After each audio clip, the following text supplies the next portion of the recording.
tal, amigos? Bienvenidos a una emisión más de Vivienda en Verde, donde, bueno, en este contexto de lo que está pasando en nuestras ciudades, crecimiento desbordado en las manchas urbanas, un interés claro de la parte gubernamental por concentrar, por hacer ciudades más densas, más eficientes, más compactas. Estamos hablando en los meses recientes, en este programa hemos estado hablando de fenómenos como los usos mixtos, cosas que tienen que pasar para que las ciudades sean espacios más competitivos, más eficientes, que den opciones para mejor calidad de vida y todo esto de una forma que den acceso a la gente, que haya forma de que las familias vivan aquí.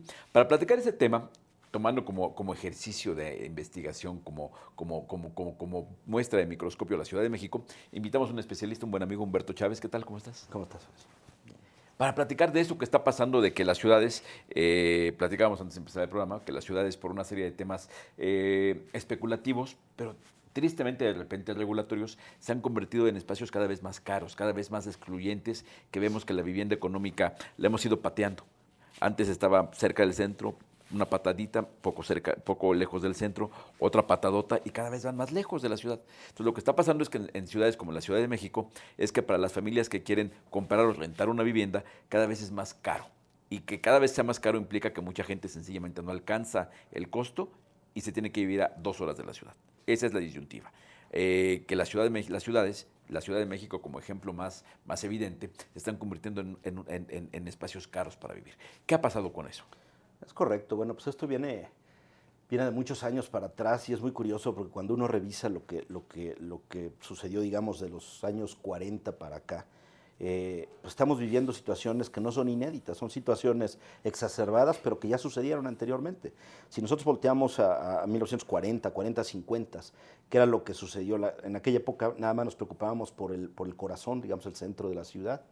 Después, al prolongar ciertas vías, Casa de Tlalpan, Insurgentes, se empezaron a generar los polos de desarrollo lejos, en el sur los fraccionamientos, en el poniente, digamos, hacia la zona de rumbo a las Lomas, con la prolongación de Reforma hasta la Fuente de Petróleos, y hacia el norte, Azcapotzalco, Atlampa, Santa María la Ribera, toda la zona industrial. Fue muy marcado esto, y en medio no había nada. Entonces empezaron a generar estas urbanizaciones de muy buena calidad que conocemos, Polanco, la Colonia del Valle, las propias Lomas de Chapultepec, así estas zonas de desarrollo, y empezó una especulación, la primera oleada de especulación con la tierra no urbana, ¿no?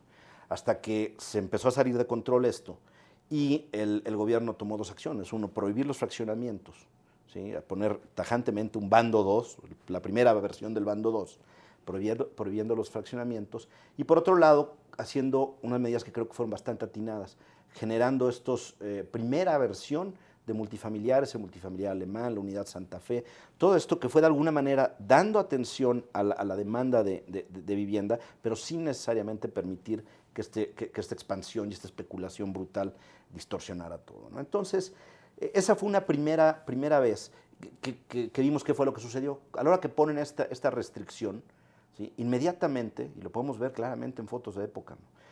Polanco se empezó a ir para arriba. De ser casitas, Polanco empezó a hacer edificios de 6, 7 pisos, la Colonia del Valle. Todas estas primeras urbanizaciones empezaron a desarrollarse de esa forma. Se empezó a saturar ese espacio que se había delimitado y entonces nos fuimos a Ciudad Satélite, ¿sí?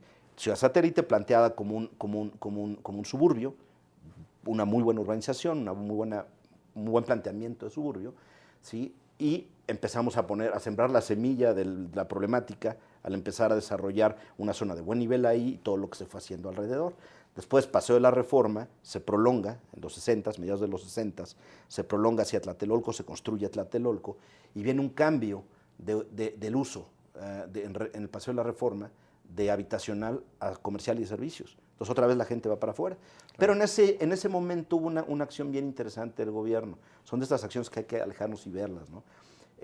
Banobras en aquella época, antes del Instituto de la Vivienda, pero Banobras en esa época, se abocó a la creación de grandes desarrollos, Villacuapa, Valle de Aragón, Lomas de Sotelo, en 4 o 5 puntos cardinales, tal cual, que eran suburbios. Finalmente eran unos suburbios para captar toda esta expulsión que había generado la comercialización del uso del suelo, más bien en el centro de la ciudad. Que es natural, ¿no? Esa es natural la especulación del suelo. Es natural, o sea, eso es humano, es natural, es ley de mercado, ¿no? Pero finalmente había que atender a la gente que se iba para allá. Se suman eventos importantes como la inauguración del metro. Si el metro facilitaba a la gente y se había Cuapa, hubiera sido impensable en otro momento si no hubiera habido el metro, el periférico en su momento. Entonces, todas estas reacciones, digamos, a las que luego se sumó Infonavit muy fuertemente y Foviste un poco después, con conjuntos que, pues lamentablemente hoy vemos muy decaídos, pero fueron ejemplos extraordinarios de urbanismo y de arquitectura muy, muy grandes, que permitían contener y que la gente, en realidad la gente de menos recursos, accediendo a sus créditos, viviera muy bien conectado. Si uno piensa en el Rosario, en La Patera, en Fuentes Flotantes, todas estas grandes desarrollos, pues todos estaban como quisiéramos poder hacerlo ahorita, ¿no?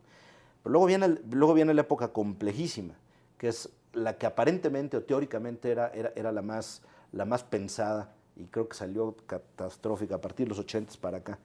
El programa de desarrollo urbano, no me acuerdo si del 78 o una cosa así, planteaba por diseño que la producción y la población se movieran a la periferia, Sí. ¿sí? Y que se comercializaran aquí en el centro, pues ¿cómo está eso, no? Entonces empezamos a generar estas ciudades dormitorio en el principio de los 80s, no 80s, ¿sí?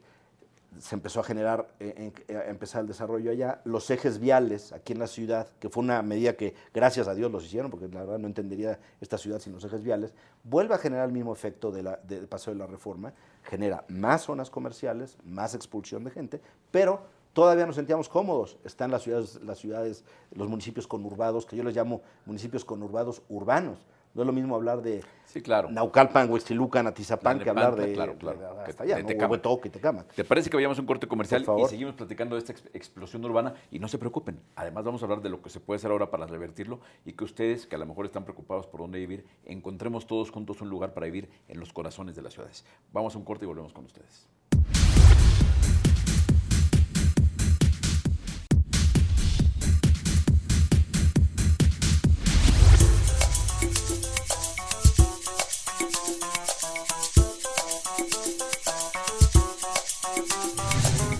Estamos de vuelta, ya saben, los invitamos a estar conectados con nosotros a través de nuestras redes sociales, puede ser a través de @vivienda en verde o a través de @Horacio Urbano.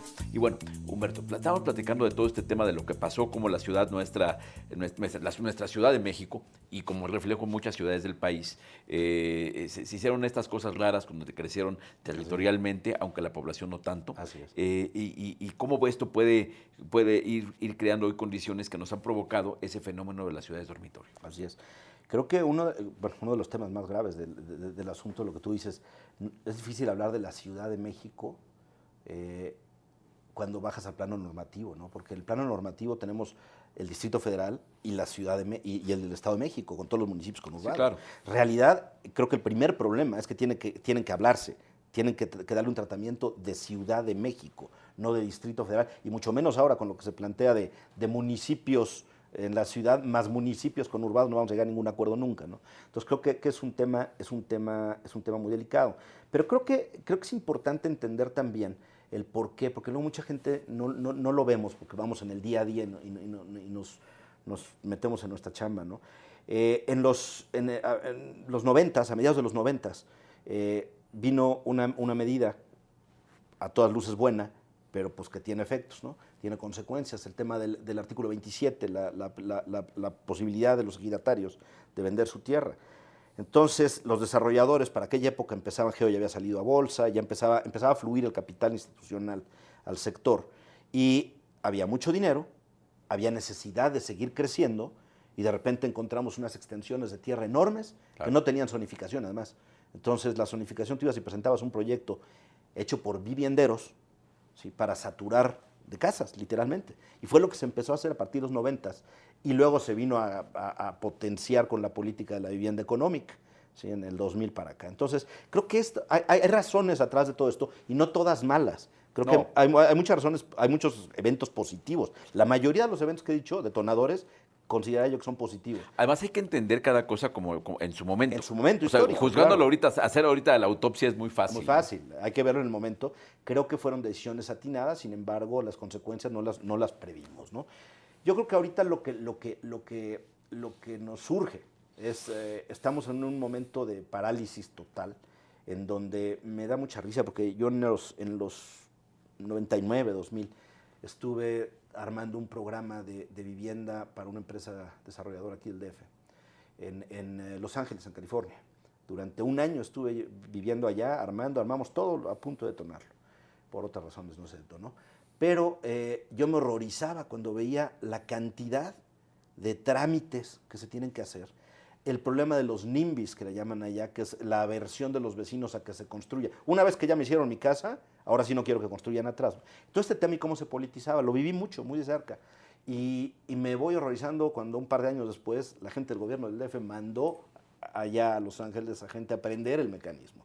Y al final del día trajeron muchos elementos que creo que si fueron un shock al principio, trajeron cosas buenas. El bando 2 muy satanizado, yo creo que tuvo cosas muy buenas. Tuvo una fundamental, que es darte certidumbre en la inversión. O sea, tú al tener un certificado, sabías que tenías el uso de suelo. Antes, para cualquier terrenito de 200 metros, tenías que ir a 5 o 6 diferentes dependencias. La densidad era un tema, pues ahora sí que absolutamente discrecional.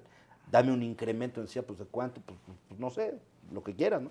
Entonces, en realidad creo que este factor de certidumbre no lo podemos negar. Lo que generó terriblemente, igual que sucedió en los 40, 50, cuando el Uruchurtu impide los fraccionamientos, es que se vino una especulación y un encarecimiento bestial de la zona, por un lado. Y por otro lado, al constreñir el desarrollo a 4 delegaciones céntricas, con pequeños lotes, con lotes muy complicados, chiquitos, ¿sí? Los desarrolladores institucionales grandes tuvieron que salirse para mantener su crecimiento al Estado de México y dejar el Estado de México al resto del país, muchos de ellos que estaban aquí muy bien posicionados, ¿no? Y se quedó, miren, la generación de los dentistas, porque todo mundo era desarrollador de 20 departamentitos en el Distrito Federal, con una herramienta que era la norma 26, gente que no tenía ningún interés en institucionalizarse acá adentro y que pues la verdad la veían como una buena forma de apalancarse para hacer negocios pues, bien rentables, ¿no? Entonces creo que también tuvo su lado positivo es certidumbre, es que se regresara al centro, a cierta zona, la Doctores, por ejemplo, que ahora se habla mucho de la Doctores, pues ahí detonó muchísimo en la época del bando 2, ¿no? Porque pues, hubo muchos de estos desarrolladores que sí les interesaba entrar a proyectos pequeños. Creo que otra decisión que es muy relevante, creo el haber decidido irnos a Santa Fe contra haber revitalizado zonas decadentes de la ciudad fue un error, a mi gusto. Sí, eso sí.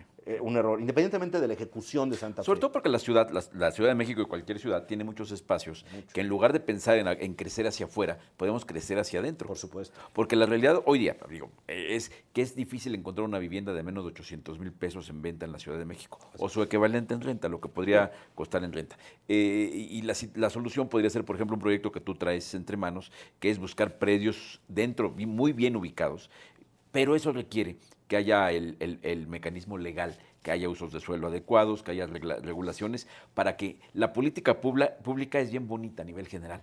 Habla de densificación, de usos mixtos, de ciudades compactas. Eso es lo que dice la política pública. La regulación dice otra cosa. Así, totalmente. La regulación, hoy por hoy, si tú me preguntas, yo lo que haría sería un borrón y cuenta nueva. Claro. Porque tenemos leyes, planes, reglamentos, carencias. Tenemos una ley que funciona con el reglamento de 3 años antes. Entonces, esto genera los espacios para que la gente escoja en dónde le conviene moverse, ¿sí? Por un lado. Y por otro lado, creo que, a ver, los planteamientos que se hicieron de la norma 3031 para sustituir la 26, creo que tenían muchísimos aciertos. Sin embargo, hay un tema que a todo mundo molesta, ¿no? Y hay que ponernos del lado del público también, ¿no? Del usuario, a lo mejor las formas no son las correctas, pero finalmente el llegar, me acuerdo muy claro cuando decían en la colonia Nápoles que hubo esta expansión de la norma 26 y decían, bueno, es que donde había una casita aquí con 2 coches, ahora hay 20 departamentos con 40 coches y uno tras otro, tras otro, tras otro. Sí. Yo creo que el problema es pensar en la vivienda, y esto también viene mucho de la forma de pensar los desarrolladores propios, como un grupo de viviendas listo, punto. Con esa idea nos quedamos. Sí. Vamos a un corte. Regresamos, porque si no, no lo puedo parar. Vamos a un corte.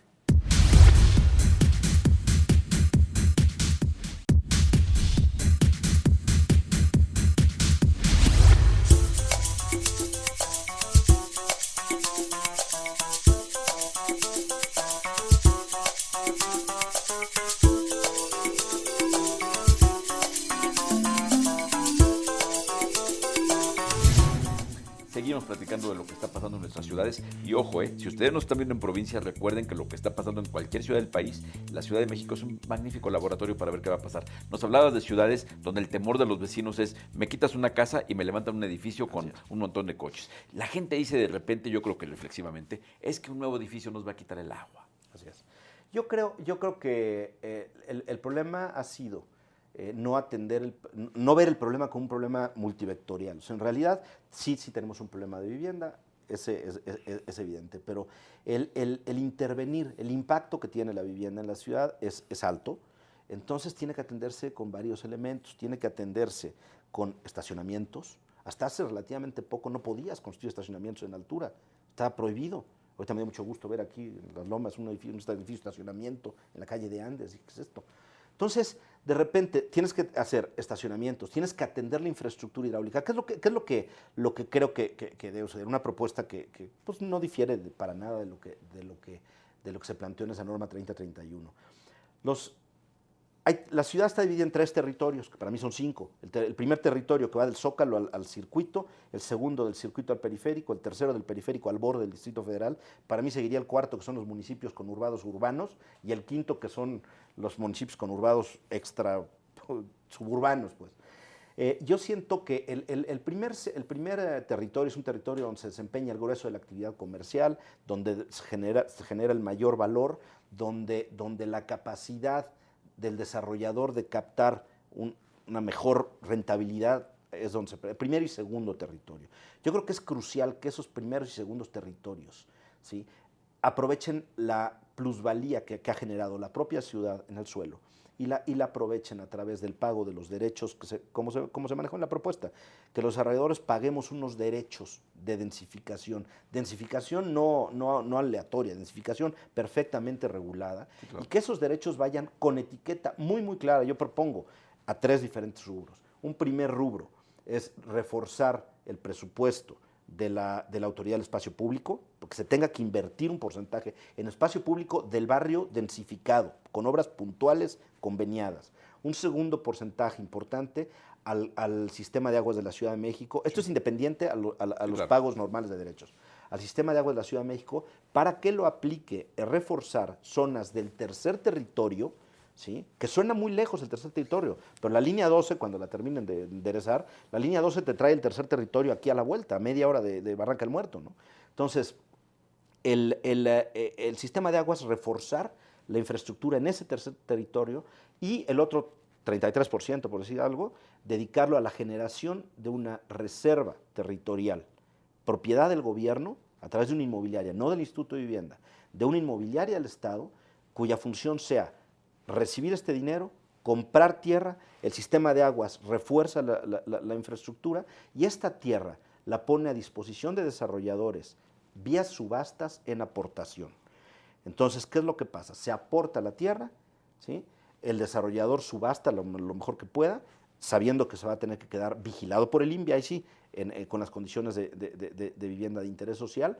¿Y qué es lo que sucede? Al término de un año regresó este dinero, más el dinero que los nuevos desarrollos vinieron para acá. Yo tengo un ejercicio muy claro en donde con 4,000 viviendas que se hagan en el territorio 1 y 2, ¿sí?, se puede financiar 4,800 viviendas en el territorio 3, 25% del presupuesto de este año del sistema de aguas y 130% del presupuesto de este año de la Autoridad del Espacio Público. Entonces, el impacto que puede tener esto, y hacia el desarrollador, te está impactando marginalmente. En realidad, marginalmente, porque pues, de alguna manera lo compensas, ¿no? Entonces, ¿qué es lo que va a pasar? Sí, se va a volver vivienda más cara en la parte central, como sucede en muchas ciudades del mundo, que tendrá que tener todos sus temas de espacio público atendidos con los mismos recursos que se metieron, estacionamientos, todo lo que se norme, pero esto es lo que está permitiendo, es un subsidio del mercado propio hacia la vivienda de interés social. Pretender de repente traer la vivienda de interés social al centro de la ciudad, creo que es una aberración, que va a requerir de unos subsidios y un esfuerzo, o de trampas, pues. Hoy por hoy, si hoy extrapolamos la norma 26, si hoy estuviera viva, hoy la incidencia que tiene la tierra, y te hablo de tierra a 9,000 pesos metro, que ya es difícil encontrar en el segundo territorio. A 9,000 pesos metro es 56% sobre ventas, cuando normalmente la tierra incide 15 a 17%. Es imposible. O sea, hacer la norma 26 hoy a este precio, con la densidad que hay tipo media de una vivienda cada 50 metros, literalmente nos lleva a perder 27%, ¿sí?, de nuestra inversión, si todo sale bien. Eso no se puede. No se puede, es imposible. Entonces, lo que hay que pensar es condiciones regulatorias y regulaciones de estrategia integral. El punto es importante porque no podemos hablar de un plan de vivienda, tenemos que hablar de un plan de ciudad. De ciudad. Donde cada parte, la infraestructura, la vivienda, el espacio público, el transporte, sea un sistema. Y en ese sistema pensar, bueno, ok, tenemos un porcentaje, 70% de la población que gana menos de 5 salarios mínimos, en fin, X. ¿Cómo le podemos hacer para crear las mejores condiciones, entendiendo que esas familias no pueden económicamente vivir en el Nuevo Polanco? Así es. Nosotros tendemos desde el escritorio a separar Distrito Federal, Ciudad de México. Yo cruzo aquí la calle, aquí cerquita del estudio, estamos en Naucalpan, ¿no? Y es otro mundo, es otro mundo, no puede ser. La gente no reconoce eso. No. La gente tiene su fuente de trabajo aquí. Lo reconoce porque lo padece. Porque lo padece, nada más. Luego, cuando vienes en transporte del Estado de México, Correcto. llegas al transporte Ahí allá. cambia también la historia, es otro mundo. Pero en realidad, en cuanto a distancia, fuentes de trabajo, si tu fuente de trabajo está en Naucalpan, tú puedes vivir de este lado. La gente y dice viceversa. vivimos en la Ciudad de México. Es la Ciudad de México. O sea, yo nunca digo yo vivo en tal delegación, o vivo en tal municipio, vivimos en la ciudad y sobre ese tema. ¿Qué crees? Se nos acabó el tiempo. Si es que no te para la buchaca, amigo. Encantado. Entonces, pues, evidentemente tendremos que volver a hacer otro programa con Humberto para seguir platicando y cuenten con que también en Capital México podrán ver un reportaje de lo que está haciendo, que es muy interesante. A ver si lo invitamos a escribir y ahí les contamos. Muchas gracias. Muchas gracias. Gracias, me gustó verte. Amigos, esto fue Vivienda en Verde y pónganle mucho ojo a lo que está pasando en nuestras ciudades. Es un fenómeno urbano bien especial que más vale que estemos todos de acuerdo en lo que va a pasar para que después no nos opongamos a lo que no debemos oponernos ni aplaudamos como focas cosas que quizás debamos ver con mucho cuidado. Esto fue Vivienda en Verde. Muchas gracias.